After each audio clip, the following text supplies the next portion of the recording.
राधे राधे मित्रों, पार्वती मंगल में श्री तुलसीदास जी ने देवादिदेव भगवान शंकर के द्वारा जगदम्बा पार्वती के कल्याण में पाणी ग्रहण का काव्य रूप में बड़ा ही रसमय चित्रण किया है।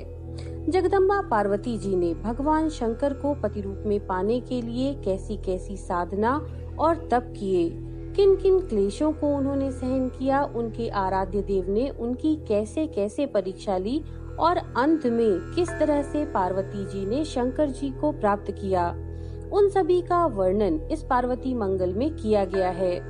परम पूज्य तुलसीदास जी ने पार्वती जी की तपस्या व अनन्य निष्ठा का बहुत ही हृदयग्राही एवं मनोरम चित्रण अपनी लेखनी के द्वारा चित्रित किया है। शिव बारात के वर्णन में तुलसीदास जी ने हास्य का पुट भी शामिल किया है। अंत में विदाई और विवाह का मार्मिक तथा रोचक वर्णन भी है। और वही पार्वती मंगल हम आपके लिए आज यहाँ पर लेकर आए हैं हिंदी में। तो चलिए शुरू करते हैं। गुरु की, गुड़ी लोगों की, पर्वतराज हिमालय की और गणेश जी की वंदना करके फिर जानकी जी की और धनुष धारण करने वाले श्री रामचंद्र जी को स्मरण कर श्री पार्वती और कैलाशपति महादेव जी के मनोहर पापनाशक अंतःकरण को पवित्र करने वाले और मुनियों के भी मन को रुचिकर लगने वाले विवाह का गान करता हूँ। मैं काव्य की शैलियों को नहीं जानता और न ही कवि कहलाता हूँ। मैं तो केवल शिव जी के चरित्र रूपी श्रेष्ठ नदी में मन को स्नान कराता हूँ और उसी श्री शंकर एवं पार्वती चरित्र का गान करके दूसरों की निंदा और वाद विवाद से मलिन हुई वाणी को पवित्र करता हूँ। जय नामक संवत के फाल्गुन मास की शुक्ला पंचमी बृहस्पतिवार को अश्विनी नक्षत्र में मैंने इस मंगल विवाह प्रसंग की रचना की है, जिसे सुनकर क्षण क्षण में सुख प्राप्त होता है। पर्वतों में शीर्ष स्थानीय गुणों की खान हिमवान पर्वत धन्य है, जिनके घर में त्रिलोकी की स्त्रियों में श्रेष्ठ मैना नाम की पत्नी थी। उनके पुण्य की किस प्रकार बड़ाई की जाए, जिनके घर में जगत के माता पार्वती ने जन्म लिया हो। जब से मंगलों की खान पार्वती जी प्रकट हुई, तभी से हिमांचल के घर में नित्य नवीन रिद्धि सिद्धियां और संपत्तियां निवास करने लगी। मुनिजन सब प्रकार के नित्य नवीन मंगल और आनंदमय उत्सव मनाते हैं। ब्रह्मादि देवता, मनुष्य एवं नाग अत्यंत प्रेम से हिमवान के सौभाग्य का वर्णन करते हैं। माता पिता और कुटुंब के लोग उन्हें निहार कर आनंदित होते हैं और उनका प्रेम से लालन पालन करते हैं। ऐसा लगता है मानो शुक्ल पक्ष में चंद्रशेखर भगवान महादेव जी के ललाट में चंद्रमा की कला को वृद्धि प्राप्त हो रही हो। कुमारी पार्वती जी को सयानी देख माता पिता चिंतित हो रहे हैं और नित्य प्रति यह अभिलाषा करते हैं कि पार्वती जी के योग्य वर मिले। एक समय नारद जी हिमवान के घर गए। उस समय पर्वत श्रेष्ठ हिमवान और मैना ने प्रसन्नता पूर्वक उनकी पूजा की। माता अर्थात मैना ने पार्वती जी को बुला करके ऋषि के चरणों में डाल दिया। मुनि नारद ने मन ही मन पार्वती जी को प्रणाम किया और वचन से आशीर्वाद दिया। उस समय पिता हिमवान के कंधे से सटकर खड़ी हुई कुमारी पार्वती जी बड़ी शोभामयी जान पड़ती थीं। उनके स्वरूप का कोई वर्णन नहीं कर सकता, उसे जिसने देखा वही जान सकता है। अत्यंत प्रेम और सच्ची श्रद्धा से बार बार पैरों में पड़कर मैना ने कोमल वचनों से कहा, हे मुने, हमारी विनती सुनिए। आप तीनों लोकों में और तीनों कालों में बड़े ही विचार कुशल हैं। अतः नारद जी, आप पार्वती के अनुरूप कोई वर बतलाइए। नारद मुनि कहते हैं, ब्रह्मांड के 14 भुवन में जहाँ जहाँ मैं घूमा हूँ, हे गिरिश्रेष्ठ हिमवान, वहाँ वहाँ तुम्हारी बड़ाई सुनी जाती है। तुम्हारे समान बड़भागी कहीं कोई नहीं है। तुम्हारे लिए कुछ भी अप्राप्य नहीं है, सब कुछ सुलभ है, क्योंकि विधाता तुम्हारे अनुकूल सिद्ध हुए हैं। ईश्वर तुम्हारे अनुकूल सिद्ध हुए हैं, अतः तुम्हारे लिए सब कुछ सुलभ है। ये जानकर नवीन चिंताओं को त्याग दो। ब्रह्मा जी ने वर रूप पौधे को पहले रचा है। तब मंगलमयी मंगला को तुम्हारी चर्चा ब्रह्मलोक में भी चल रही थी। उस समय चतुरानन ने कहा था कि हिमवान की कन्या के योग्य वर है तो बावला, परंतु निश्चय ही वह देवताओं से भी वंदित है। मेरे मन में भी ऐसी ही बात आती है कि पार्वती को बावला वर मिलेगा। नारद जी के इस वचन को सुनकर पार्वती जी के हृदय में कुछ सुख हुआ, किंतु यह बात दंपति अर्थात हिमवान व मैना सहम गए और नारद जी के पैरों में पड़कर कहने लगे कि पार्वती के लिए हम लोगों का जीवन और सारी सुख संपत्ति है। अतः हे नाथ, वह उपाय बतलाइए जिससे पार्वती जी के इस भाग्य दोष का नाश हो, जिसके कारण उसे पागलपति मिलने को है। मुनि ने कहा कि सारे दोषों का नाश करने वाले शशि भूषण महादेव जी ही हैं। उनकी कृपा से सफलता अवश्य प्राप्त होगी। साहस दृढ़ता से ही श्रेष्ठ साधन भी सफल होता है। शिव जी की आराधना एक ही करोड़ों कल्प वृक्षों के समान सिद्धिदायक है। देखो, तुम्हारे आश्रम कैलाश में महादेव जी अभी तप साधना कर रहे हैं। अतः पार्वती से कहो कि जाकर मनोयोग पूर्वक शिव जी की आराधना करे। दंपति को ये उपाय बतलाकर मुनि श्रेष्ठ नारद जी आनंद पूर्वक चले गए और माता पिता ने अत्यंत स्नेह से पार्वती जी को शिक्षा दी। पर्वतराज हिमाचल ने तपस्या की सारी सामग्री सजाकर पार्वती जी को दे दी। माता कहने लगी कि ईश्वर स्त्रियों को न रचे, क्योंकि इन्हें सदैव पराधीन रहना पड़ता है। माता पिता ने पार्वती जी को उपदेश दिया कि तुम शिव जी की आराधना करो और अत्यंत आदर प्रेम और भक्ति से मन को तर कर दो। भक्ति के द्वारा मन को सरस बना दो। मनसा वाचा कर्मणा पार्वती के एकमात्र श्री महादेव जी के चरणों का आश्रय था। उनके गौरव, स्नेह, शील, संकोच और सेवा का वर्णन किस प्रकार किया जा सकता है। पार्वती जी के गुण, रूप और यौवन की सीमा थी, किंतु ऐसी अनुपम सुंदरी को देखकर शिव जी के मन में तनिक भी क्षोभ नहीं हुआ। सच है, जो लोग विकार का कारण रहते हुए भी कामदेव को वश में किए रहते हैं, वे ही सच्चे धीर हैं। देवताओं ने अनुकूल अवसर देखकर कामदेव को बुलाया और कहा कि आप देवताओं का काम कीजिए। ये सुनकर कामदेव सज सजाकर आए। महादेव जी से कामदेव ने प्रतिकूल बर्ताव किया और जगत को जीत लेने के अभिमान से चूर होकर शिव जी का निरादर किया। उसी का फल उसने पाया, अर्थात वह नष्ट हो गया।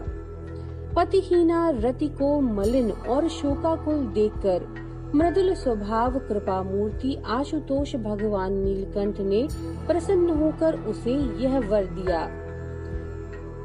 और फिर शिवजी उदासीन हो उस स्थान को छोड़कर अन्यत्र चले गए।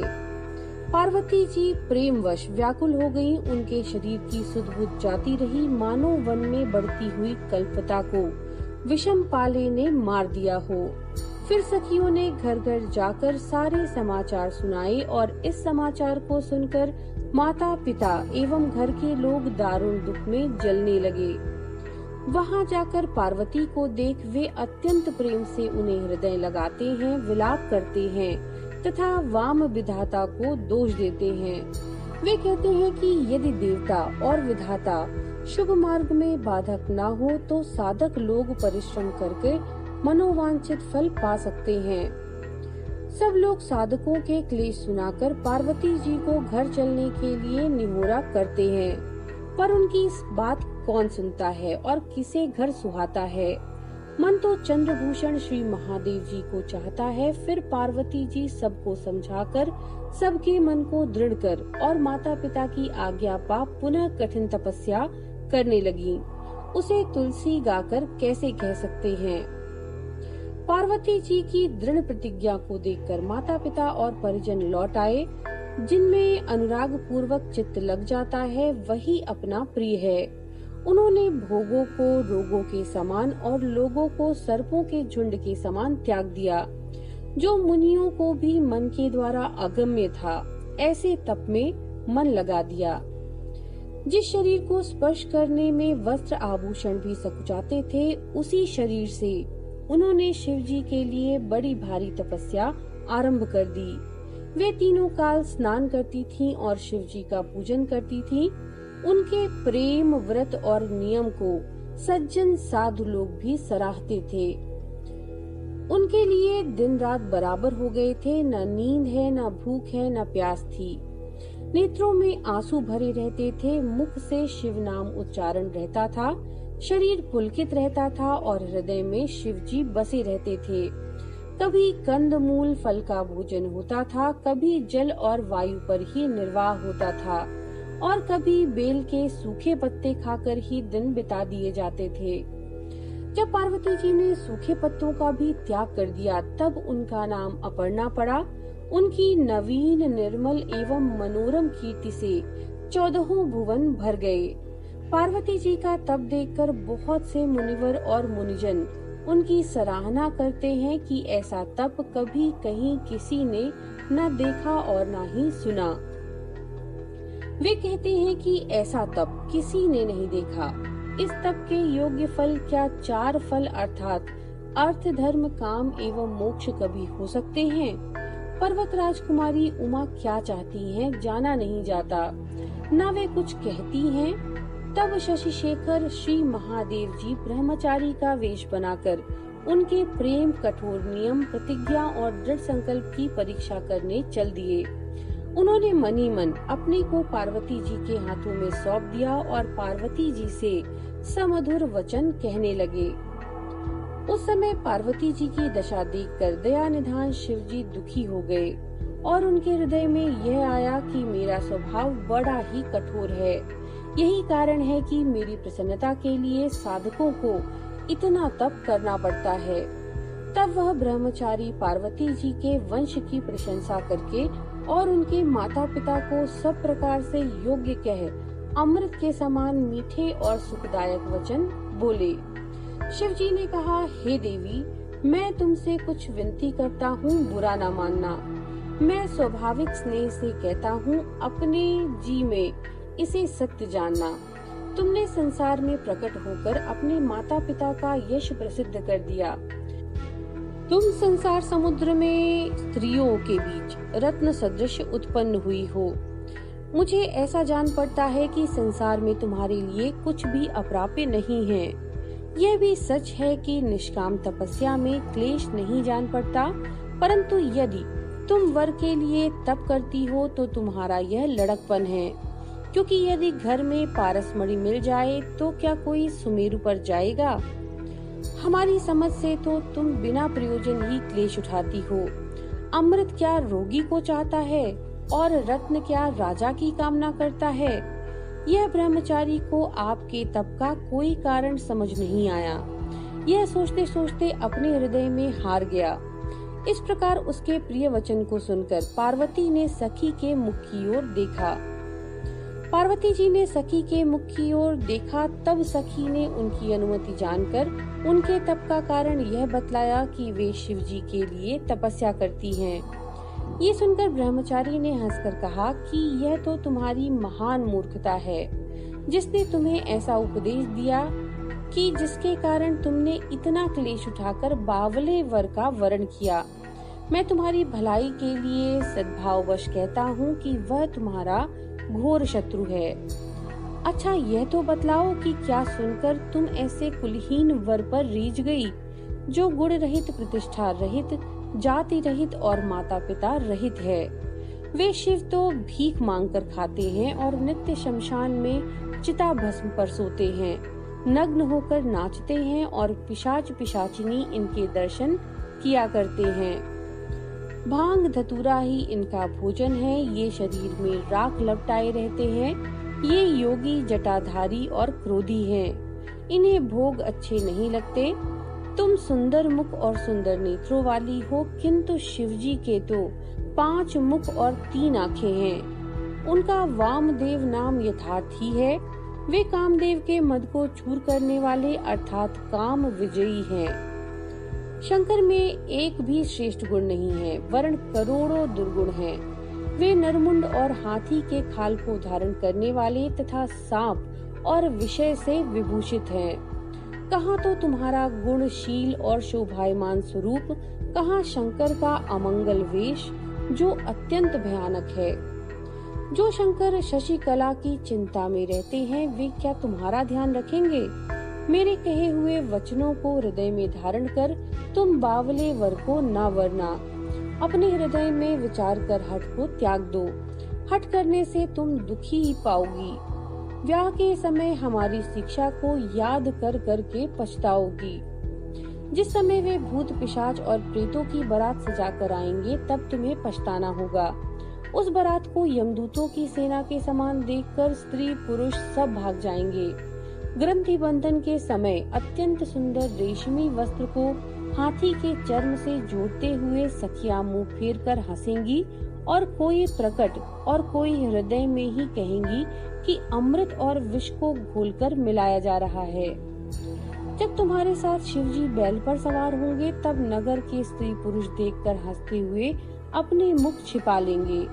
इसी प्रकार अनेकों कुतर्क करके ब्रह्मचारी इच्छानुसार बोल रहा था, परंतु पर्वत की पुत्री का मन डिगा नहीं। भला कहीं हवा से पर्वत डोल सकता है? जो सत्य, स्नेह और सच्ची रुचि को फेरना चाहता है, वह तो मानो सावन के महीने में नदी के प्रवाह को समुद्र की ओर सूप से घुमाने की चेष्टा करता है। मणि के बिना सर्प और जल के बिना मछली शरीर त्याग कर देती है। ऐसे ही जो जिसके साथ प्रेम करता है, वह क्या उसके दोष गुण का विचार करता है? ब्रह्मचारी के कर्ण कटु चाटु वचनों ने पार्वती जी के हृदय में तीर के समान आघात किया। उनकी आंखें लाल हो गईं, भ्रुकुटियां तन गईं, होठ फड़कने लगे, उनका शरीर थर थर कांपने लगा। फिर उन्होंने सखी की ओर देखा और कहा, अरे आली, इस ब्रह्मचारी को शीघ्र विदा करो, ये तो बड़ा ही अशिष्ट है।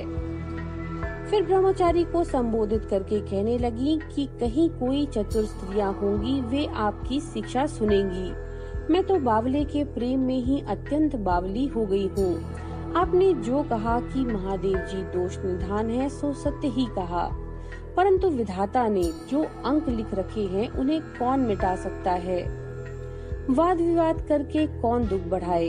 कवि किसको मीठा कहते हैं? जिसको जो अच्छा लगता है। भाव यह है कि जिसको जो अच्छा लगे, उसके लिए वही मीठा है।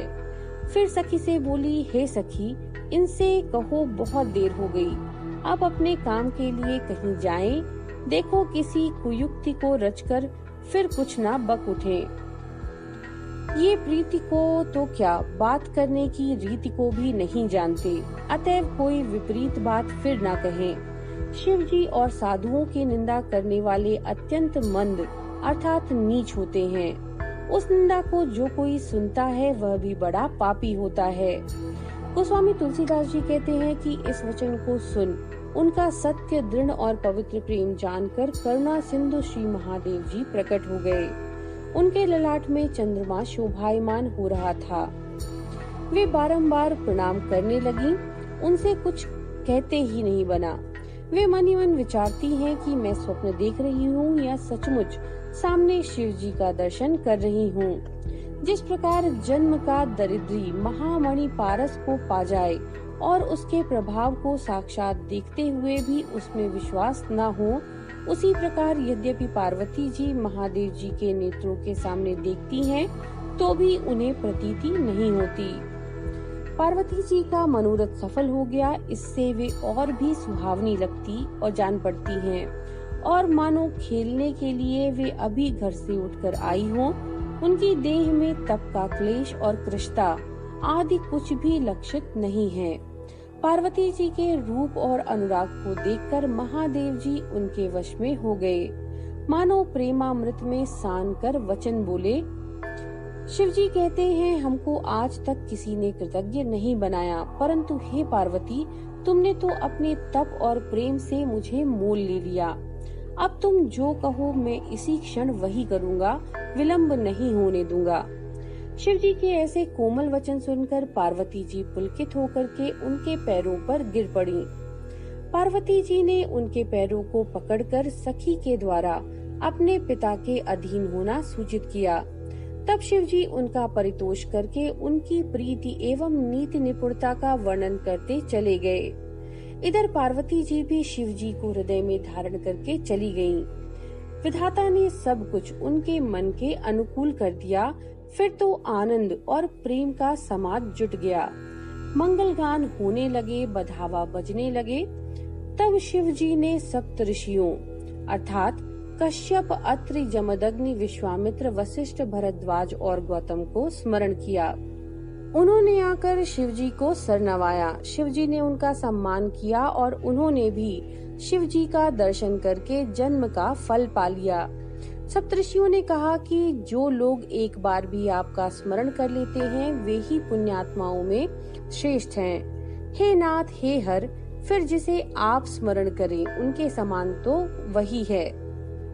मुनियों की विनय सुनकर शिव जी ने परम सुख को प्राप्त किया और उन मुनीश्वरों को सब कथा का प्रसंग सुनाया और कहा कि तुम लोग हिमाचल के घर जाओ और इसकी चर्चा चलाकर यदि जच जाए तो लग्न धरा आना। इसी अवसर पर आकाशवाणी हुई कि वशिष्ठ पत्नी अरुंधति मैना से मिलकर बात चलाएंगी। स्त्रियों का इस काम में कुशल होता है, अतः काम बन जाएगा। उमा दुल्हन है और शिव जी दुल्हा हैं। ये मुनि लोग साधक हैं, अतः यह काम अवश्य ही बन जाएगा। शिव जी और मुनियों को आकाशवाणी सुनने से आनंद हुआ। सुंदर नेत्रों वाली स्त्रियां सिर पर कलश लिए शुभ शकुन सूचित करती हैं। शिव जी ने महर्षियों को वह दिन और स्थान बताया जहां फिर मिलना हो सकता है। तब वे मुनिश्रेष्ठ आनंद होकर गिरिराज हिमवान के पास चलकर पहुँचे। जब सप्तऋषि हिमवान के घर गए तब हिमवान ने स्नेह एवं आदर पूर्वक पूजकर उनकी पहुनाई की और पत्नी एवं कन्या सहित घर की सारी सामग्री लाकर उनके आगे रख दी। तब पूजा आदि से आनंदित हो विवाह की बात चली और हिमवान को समझाकर शुभ दिन शोधन करा। प्रातः काल ही सातों ऋषि सुंदर लग्न लिखवाकर आनंद पूर्वक वहाँ से चले। हिमवान ने ब्राह्मणों का सम्मान करके कुल गुरु और देवताओं की पूजा की। नगाड़ों पर चोट पड़ने लगी और नगर में चारों ओर उमंग छा गई। पर्वत, वन, नदी, समुद्र और सरोवर जिन जिन के विषय में सुना उन सभी को सभी श्रेष्ठ पर्वतों के नायक हिमाचल ने न्योता भेजा। वे सब के सब सुंदर वेश बना बनाकर उपहार के लिए चंवर, वस्त्र, हार, मणिमय लिए हृदय में हर्षित हो चले। हिमवान ने प्रमुदित होकर कुशल कारीगरों को मंडप बनाने की आज्ञा दी। विवाहिता लड़कियां मंगल गान करने लगीं। अनेक प्रकार के बंधनवार, कलश, चंवर और ध्वजा पताकाएं बनाई गईं। बाजार को रेशमी वस्त्रों से छाकर बीच बीच में फलयुक्त वृक्ष लगाए गए। पार्वती जी के नैहर का कहिए किस प्रकार वर्णन किया जाए। वहाँ तो मानो वसंत और कामदेव के राज्य की राजधानी ही थी। मानो चतुर्विधाता ने कामदेव की राजधानी को और ही अलौकिक ढंग से रचा है। उसकी विचित्र रचना को देखकर नेत्र जहाँ जाते हैं वहीं ठिठक कर रह जाते हैं। इस प्रकार विवाह का साज सजाकर हिमवान बारात का रास्ता देखने लगे। गोस्वामी तुलसीदास जी कहते हैं कि मुनियों ने शिव जी को लग्न पत्रिका लेकर दी। इससे शिव जी आनंदोत्सव में मग्न हो गए। शिव जी ने तुरंत ही ब्रह्मा जी को बुलवाकर जब लग्न पत्रिका पढ़वाई तब उन्होंने कहा कि सब देवताओं को बुलवाकर विवाह के लिए चलो। ब्रह्मा जी ने जहाँ जहाँ शिव जी के गढ़ों को धावन बनाकर भेजा। यह समाचार सुनकर देवता लोग बड़े प्रसन्न हुए और नगाड़े बजाने को कहने लगे। वे सवार कर विमानों को सजाने लगे। उस समय अच्छे अच्छे शगुन होने लगे। इस प्रकार अपने अपने साज समाज को सजाकर देवता लोग चल दिए। शिव जी के समस्त दूत और भूतगण अत्यंत आनंदित होकर गरज रहे थे और सुअर, भैंसे, कुत्ते, गधे आदि अपने अपने वाहनों को सजाते हैं। वे अनेक प्रकार से नाचते हैं और आनंद की उमंग को भी बढ़ाते हैं। बकरे, उल्लू, भेड़िए शब्द कर रहे हैं और शिव जी के गण गीत गाते हैं। उसी समय लक्ष्मीपति भगवान विष्णु और देवराज इंद्र समस्त देवताओं के साथ जहाँ ब्रह्मा जी एवं शंकर जी थे वहाँ आए और उन्हें देखकर अपने मन में बहुत प्रसन्न हुए। देवराज इंद्र से मधुर वचन कहकर श्री महादेव जी प्रसन्न हो श्री विष्णु भगवान से मिले और देवताओं की ओर देखकर उन्हें सम्मानित किया। इससे शिव जी को बड़ा आनंद हुआ। उस समय बहुत प्रकार से वाहन, यान और विमान शोभायमान हो रहे थे। फिर बारात चली और धड़ाधड़ नगाड़े बजने लगे। आकाश में नगाड़े बजने लगे और गाने का मधुर शब्द होने लगा। शिव जी बैल पर चढ़कर चले। देवता लोग जय जयकार करने लगे, फूल बरसाने लगे तथा शुभ सूचक अच्छे अच्छे शगुन होने लगे। गोस्वामी तुलसीदास जी कहते हैं कि महादेव जी के साथ भूत, प्रेत, पिशाच ये ही बाराती के रूप में शोभायमान हो रहे थे। उस समय वर को गजचर्म, सर्प और मुंडमाल से विभूषित देखकर देवता लोग और भगवान विष्णु हंसने लगे। भगवान ने देवताओं को बुलाकर कहा कि अब नगर निकट आ गया है, अतः सब लोग अपने अपने समाज को अलग अलग कर लो। इस समय भूतनाथ के साथ भूतगण शोभायमान हैं, जो अनेक प्रकार के मुख, वेश और वाहनों से विराजमान हो रहे हैं। वे कछुओं के खपड़े को खाल से मढ़कर उन्हीं को नगाड़े के रूप में बजाते हैं और मनुष्यों की खोपड़ी में जल भर भर कर पीते और पिलाते हैं। तब भगवान विष्णु ने हंसकर कहा कि दूल्हे के योग्य ही बारात बनी है। ये सुनकर शिव जी हृदय में हंसते हैं। इस प्रकार खूब क्रीड़ा कौतुक हो रहा है। मार्ग में बड़ा विनोद हो रहा है। उस समय आनंद कुछ कहने में नहीं आता। बारात बाजे बजाती हुई नगर के निकट पहुंच गई। नगर में खलबली पड़ गई और संपूर्ण हिमाचल पर्वत हृदय में आनंदित हो गया। मानो पूर्णिमा के समय चंद्रमंडल को देखकर समुद्र उमड़ गया हो। स्वागत करने वाले प्रसन्न होकर आगे गए, परंतु बारात देखकर घबरा गए। उस समय उनसे ना तो रहते बनता और ना ही भागते। हाथी घोड़ा भाग चले, वे लौटाने से भी नहीं लौटते। बालक भी घबराहट के मारे भटक गए। वे घर खोजते फिरते हैं। अगवानों ने बारातियों को जन्मासा दिया और सब प्रकार के सुपास की व्यवस्था कर दी। तब सब बालक घर घर पहुंचकर कहने लगे, प्रेत, बेताल, भयंकर भूत बाराती हैं तथा बावला वर बैल पर सवार है। इस प्रकार सभी बालक दूल्हे के योग्य ही बना है, अर्थात सारा साज समाज ही विपरीत है। हम सत्य कहते हैं, ईश्वर कुशल करे, जो जीते बच गए तो करोड़ों ब्याह देखेंगे। इस समाचार को सुनकर मैना के मन में बड़ा सोच हुआ। वे कहने लगी कि नारद के उपदेश से कौन सा घर नष्ट नहीं हुआ। नारद जी को कहते तो परम परोपकारी हैं, परंतु ये घर को नष्ट करने वाले, धूर्त और कलह प्रिय। सप्तऋषियों ने विवाह संबंधी बातचीत भी वैसे ही की। वे भी पूरे स्वार्थ साधक निकले। इस प्रकार माता मैना पार्वती जी को हृदय से लगाकर अनेक प्रकार की कल्पनाएं करने लगी और अत्यंत दुख मानने लगी। तब हिमवान ने कहा कि शिव जी की महिमा अगम्य है, उसे वेद भी नहीं जानते। हिमवान के वचन सुनकर मैना का मन कुछ स्वस्थ हुआ, अर्थात उनके मन में सांत्वना हुई। उस समय जहाँ तहाँ बाजार, चौक और गलियों में बारात की ही चर्चा हो रही थी।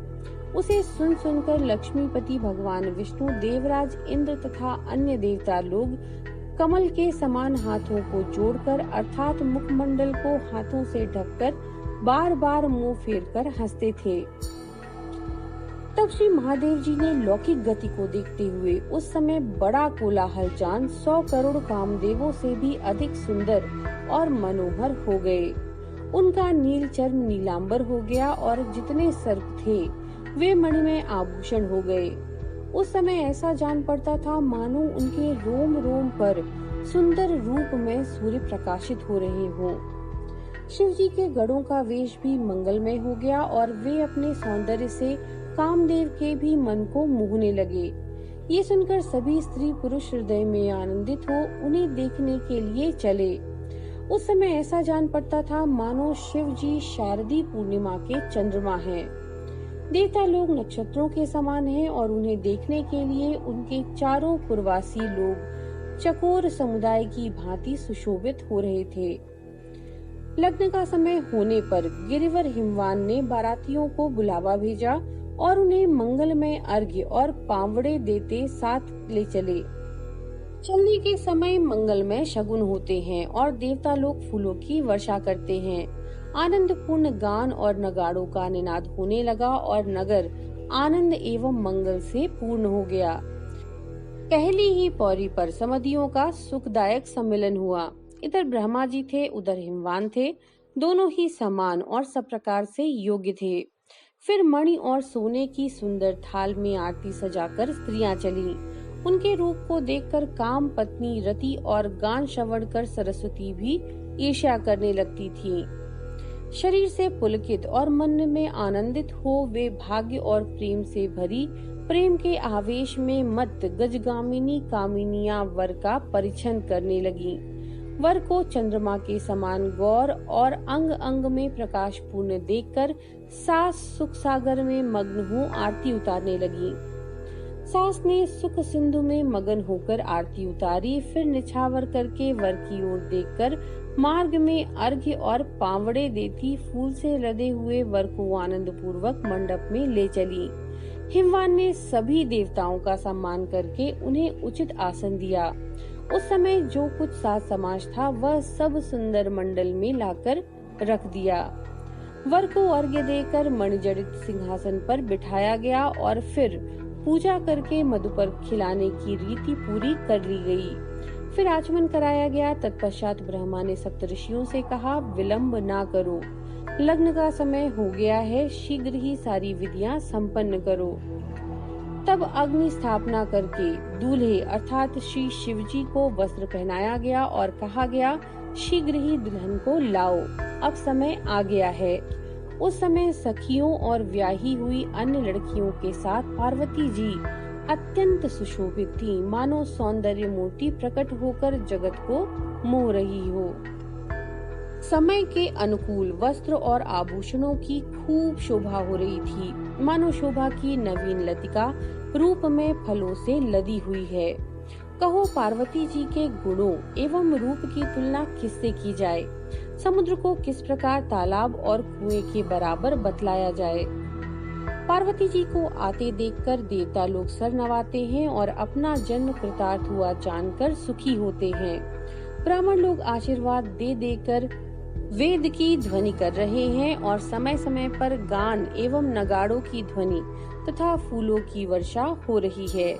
सब लोग दूल्हा दुल्हन को देखकर मन ही मन प्रफुल्लित होते हैं। शंखोच्चार के समय सब देवता और मुनि लोग हंसने लगे। फिर पर्वतराज हिमवान ने सब प्रकार के लौकिक वैदिक विधियों को करके हाथ में जल और कुश लिया तथा कन्यादान का संकल्प कर लिया। कुल गुरु और कुल देवताओं का पूजन किया गया। फिर उस शुभ घड़ी में कलश और शिला का पूजन किया गया। तत्पश्चात लावा विधान, जिसमें कन्या का भाई कन्या की गोद में धान का लावा भरता है, और होम विधान होकर फिर भंवरे पड़ी। इसके अनंतर वधु की मांग में सिंदूर भरने की रीति का ग्रंथि बंधन हुआ और फिर ध्रुव का दर्शन किया गया। तब सब लोग कहने लगे कि विवाह संपन्न हो गया और हम लोगों ने जन्म लेने का फल अपनी आंखों से देख लिया। इस प्रकार सभी ने अपना जन्म फल देखा, विवाह हो गया, दसों दिशाओं में आनंद उमड़ पड़ा। गोस्वामी तुलसीदास जी कहते हैं कि नगाड़ों के घोष, गान की ध्वनि, फूलों की वर्षा से वह रात्रि सुहावनी हो गई। पर्वतराज हिमवान ने वस्त्र, मणियां, गौ, धन, हाथी, घोड़े, दास दासियां, जो कुछ भी गिरजा को प्रिय थे, सभी प्रेम पूर्वक दहेज में दे दिया। फिर बाराती लोग तो जनवासे को चले गए और दूल्हा दुल्हन कोहबर में गए। उस समय मैना ने उनका द्वार रोककर कौतुक किया और शिव पार्वती ने लह कौरी की रीति करके उसे बड़ा सुख दिया। जुआ खेलते समय सब स्त्रियां हिमाचल पत्नी मैना को गाली गाती हैं। शिव जी अपनी ओर देखकर विशेष आनंदित होते हैं कि हमारे तो माता है ही नहीं, गाली किसको देंगी। सखियों, सुहासिनियों और सास सभी ने सब प्रकार सुख प्राप्त किया। फिर सब मंगलों के निधाता दूल्हा श्री महादेव जी को जन्मासे को लेकर के चल दिए। तदनंतर सब देवताओं को बुलाकर जीवनार हुआ। धर्म और पृथ्वी को धारण करने वाले गिरिराज ने सबको बिठाया, सुआर परोसने लगा और देवता लोग जीवने लगे। उस समय सुंदर स्त्रियां गाली गाने लगीं और मन को आनंद में डुबोने लगीं। गुड़ी लोग शहनाइयों पर सुमंगल गान करने लगे। विष्णु भगवान और ब्रह्मा जी अपने भाई सजातीय समस्त देवताओं के साथ भोजन करके चले। पर्वतराज हिमवान ने प्रातःकाल होते ही विदा का सामान तैयार किया और देवता लोग रथों को सजाकर नगाड़े बजाते हुए चल दिए। सभी देवताओं का सम्मान करके उन्हें पहिरावनी दी और उनकी विनय एवं स्नेह से सुहावनी बड़ाई की। फिर सास ने शिवजी के चरणों को पकड़कर कहा, हमारी एक विनीत प्रार्थना है, पार्वती मेरे जीवन की मूल है, ऐसा जानिए। वे एक बार मिलकर विदा कर देती हैं और फिर मिलकर पहुंचाने जाती हैं, मानो हाल की बियाई हुई गाय हुंकार भर भर कर दौड़ी हो। पार्वती जी माता के मुख को देखकर नेत्रों से जल बहा रही हैं। सखियां संसार में स्त्री का जन्म ही वृथा है, यो कहकर सोच करती हैं। गिरिराज हिमवान पुत्र और परिजनों सहित पार्वती जी से मिलकर और उन्हें बहुत प्रकार से समझा बुझाकर दुखी मन से लौटे। फिर शिव जी पार्वती जी के सहित कैलाश गए और देवता लोग प्रणाम करके अपने अपने स्थान को चले गए। पार्वती जी और शिव जी के विवाह के आनंद से सारा भुवन भर गया। विधाता ने सबके संपूर्ण मनोरथों को पूरा कर दिया। प्रेम पूर्वक रेशम के रेशमी तागे में कवि की बुद्धि रूपी मृगनयनी कामिनी ने यह श्री पार्वती और शंकर के गुण गण रूपी मड़ियों से मंगलमय हार गूथा। कवि की बुद्धि रूपी मृगनयनी चंद्रवदनी स्त्री ने मड़ियों के इस मंगलहार को रचा है। इसे भक्तों की बुद्धि रूपी स्त्रियां तीनों लोकों की शोभा का सार समझकर धारण करें। जो लोग विवाहोत्सवादि मंगल कृत्यों के समय इसका प्रेम सहित गान करेंगे, श्री गोस्वामी जी कहते हैं कि वे शिव और पार्वती जी के प्रसाद से मन को प्रिय लगने वाले आनंद को प्राप्त करेंगे।